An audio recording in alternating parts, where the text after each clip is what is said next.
Що я робила 24 лютого, я і зараз, в 24 лютому. Кожен українець досі в 24 лютому. Чесно, я не могла повірити, що в 21 сторіччі є місце такій жорстокості.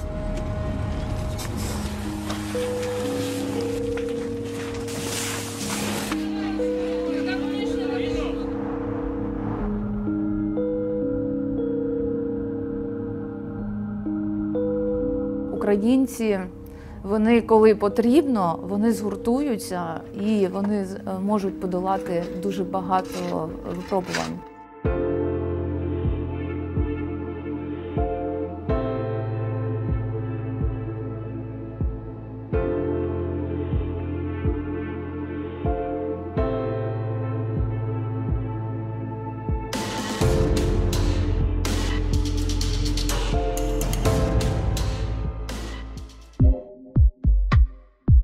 Мене звати Еліна Дешвар, я з України, а саме з Києва.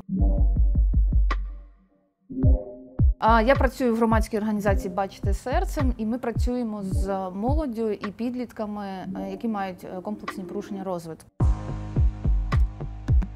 Я просто народилася з інвалідністю, і мої батьки відмовилися від мене на 4-й день після народження. І коли я вже випустилася з інтернату 19 років, я точно знала, що я хочу допомагати дітям. Коли 24 лютого все відбулось, перший день, звичайно, був шок.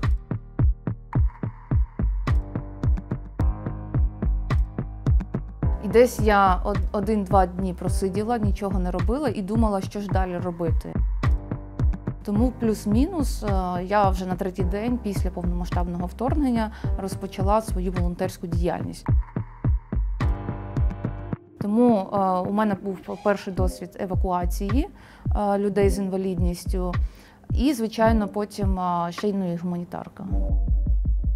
Мені поставили дівчинку, яка не бачила взагалі.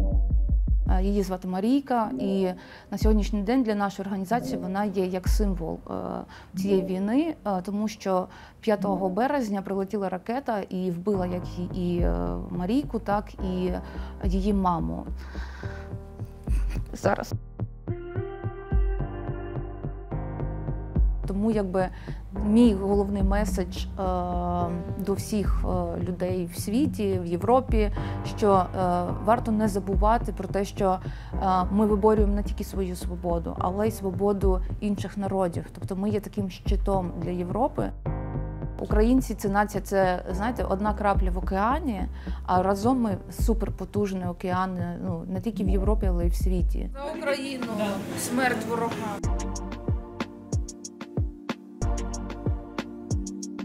My name is Anfisa. I'm from Ukraine, from Crimea. I work for Polish Migration Forum in Warsaw, Poland. We work with migrants and refugees from all around the world. I went for a semester abroad to the US, and I personally struggled with the culture shock. I went through isolation and I couldn't figure out what to do, but there was a support group with buddies and mentors, which helped me a lot, and I came back then and started the same group at my university. But then Russia came, so I moved at that time to Poland and started to work in different organizations, and now I work in Polish Migration Forum. So when people arrive, they experience deep stress. It's, you know, affective. A lot of emotions, a lot of stress. They cannot figure out very easy things. So we try to, you know, satisfy their basic needs. And particularly in my work, in psychological aid, we try to educate how to be stable in situation, how to find inner peace, mostly like psychological education, I guess. I remember very clearly this day, the 24th of February. Actually, I got the news from my mom. Yeah, I just started to cry, and we started to read news, cry again. I felt this tension, I felt this stress very in my muscles. I wanted to throw out a lot. I had this reaction. So yeah, it was intense.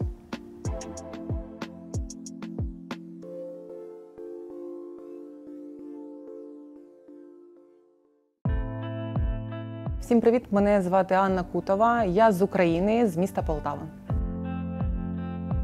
Мені 28 років і я волонтер у благодійній організації «Світла надії». Місія організації – це допомога всім, хто цього потребує. Я стала волонтером у 2017 році. Я волонтерила у одному із шелтерів благодійної організації, також «Світла надії». Я розпочала свій путь волонтера саме там. І я тоді вперше стикнулася з людьми, які покинули свої домівки у Луганській та Донецькій області. І тоді, знаєте, коли ви спілкуєтеся з людьми, які втратили близьких, свої домівки, з людьми, яким нікуди повернутися, от саме тоді я зрозуміла, що я буду намагатися зробити все можливе для того, щоб допомогти цим людям. Якщо саме згадувати перший день, 24 лютого, я вперше прокинулася о 4 ранку від такого дуже гучного звуку. Як я потім дізналася, це влучила ракета в нашу область, в місто Миргород. Що саме тоді, саме перше я подумала, це те, що стоп, паніку відкладаємо на потім, зараз потрібно допомогти тим, хто цього більше потребує.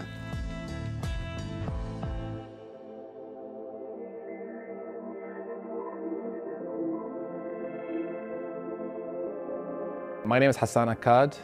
I started working with Choose Love on and off for like 6-7 years. I wanted to help because I've seen firsthand how it's like to leave your home and go and seek asylum somewhere else. But recently I've been working in a more formal capacity as a creative director.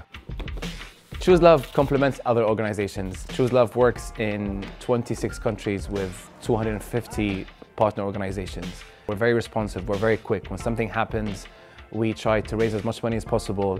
Whenever we go to any country and find organizations to support, our priority is organizations who are working with marginalized communities.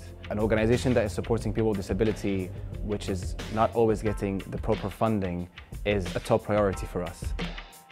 In most countries, when you're a member of the LGBTQ+ community, you are already going through difficulties without an invasion, without a war, without anything. Let alone when suddenly another country invades yours. Again, it becomes a top priority to support that group and to work with organizations who are supporting them. We have worked in Syria and Afghanistan and most recently in Ukraine.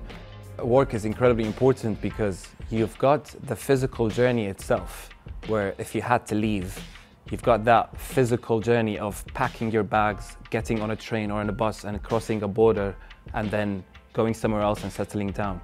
But what most people don't realize that once you arrive, you embark on a way more difficult journey, which is the mental journey.